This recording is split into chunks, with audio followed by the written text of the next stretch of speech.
This leads, the cost of fraud and corruption is rising significantly. Irregular expenditure by local and national governments, including state-owned companies, has risen to over 166 billion rand, an increase of 57 billion rand since last year's report. Auditor General Tsakani Maluleke says this proves proper supply chain and procurement processes are still not being followed. Heidi Giokos is following this story for us. She joins us now live. So Heidi, the state of SOEs and government departments still not improving.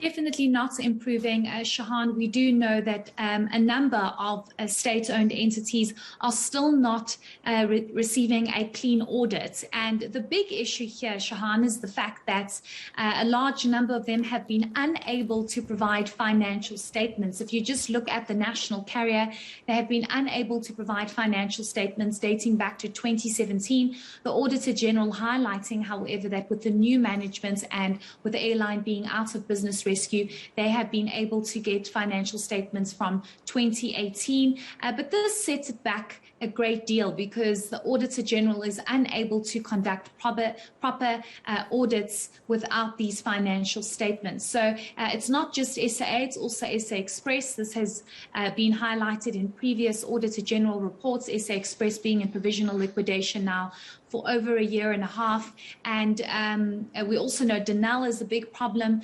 The South African Post Office is a problem as well. So the state of our state-owned entities is always highlighted even more during the Auditor General's report, because you are able to pick up where there was irregular expenditure, where there has been no financial statements given, and when these SOEs have not been granted a clean audit. But let's listen further to the Auditor General on this. The outcomes of state-owned entities have regressed due to weak controls and disciplines over financial and performance management, as well as compliance. Our report sets out the deteriorating financial health of SOEs, which has increased the financial burden on government through bailouts and guarantees. These concerns spill over into the ability of SOEs to fulfill their mandates and to directly impact on the economy and on the lives of citizens. There are 7 state-owned entities with audits that were outstanding when we completed our work. And these ones had material uncertainties about their ability to continue to operate, financial health considerations. And this was so in the previous financial year. I specifically reflect on Alex Corps, the Land Bank, the Independent Development Trust, the Post Office, the South African Airways, and South African Express Airways, as well as Denel. We are particularly concerned about a growing trend of these late or non-submissions of financial statements and performance reports, and even annual reports by these SOEs. All right, so let's talk about the irregular expenditure a bit more. It increased by a large margin. Why? What's the Auditor General saying? Yes, so just to put this in perspective, Shahan, irregular expenditure reported in the financial statements increased to 166.85 billion rand from 109.82 billion rand in the previous financial year. This is extremely important because it shows how these public entities are irregular spending money. And what's attributed to this is the issue around procurement. And this shows, according to the Auditor General, and when these audits are conducted in these public entities, that these government entities do not follow proper chains and regulations and procurement processes. Shahan, this is something, again, that's been picked up time and time again. And what's interesting here that we must highlight is another entity, or if I can say departments. It's 3 key service departments that have been identified that are in the worst financial state. That is the Departments of Health, the Departments of Public Works, and the Department of Education. The Auditor General highlights the fact that if an entity is not in good financial standing and is not in good financial health, this is going to directly impact the delivery of services to citizens. And this is exactly what we are seeing, especially in the Department of Health.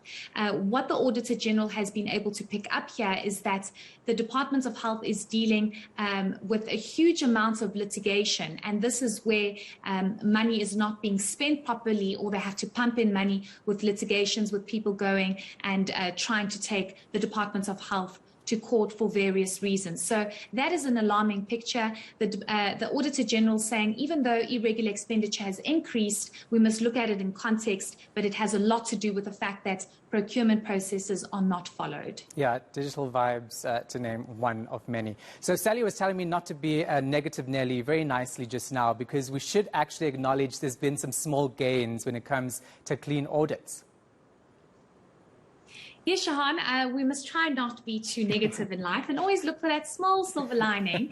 But we do know that there has been some kind of improvements with regards to clean audits, still nowhere near where government wants it to be or where the Auditor General expects it to be. Again, emphasizing the fact that if there is a clean audit, it means that the entity, the government entity that is doing what it's supposed to. It provides the services to citizens, and there is basic service delivery because the money is being spent properly and there isn't too much irregular expenditure. But out of the over 600 entities that were audited, there are results for over 400, with over 100 getting clean audits. Still nowhere near where it should be, but the Auditor General saying that there has been an incremental increase, and this is something that should be looked at, because this shows that these government entities and these accounting officers are trying their very best to make sure that these government entities operate the way they should. Let's listen to the Auditor General on that.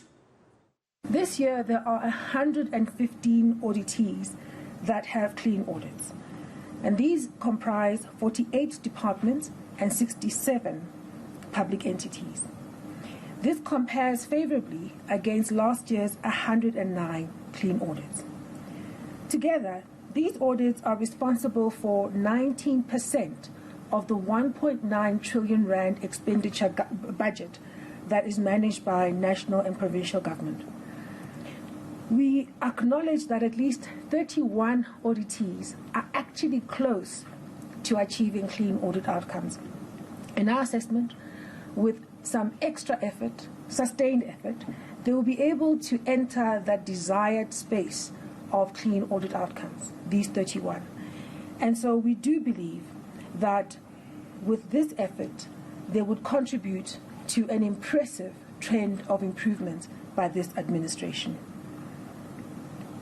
In fact, when we look at these 31, we find that 24 of them missed the clean audit category simply because they didn't maintain proper financial records, and they rather relied on the external auditors to highlight errors, which they then corrected. All right, Heidi Giokos following that story for us. Yeah, Shahan, I do try and find the silver lining, but I also believe in taking an unflinching look at the problems. Anyway, when we can see things working, we can ask, how do we replicate that, I guess? Anyway, speaking of hopeful news and speculation around strict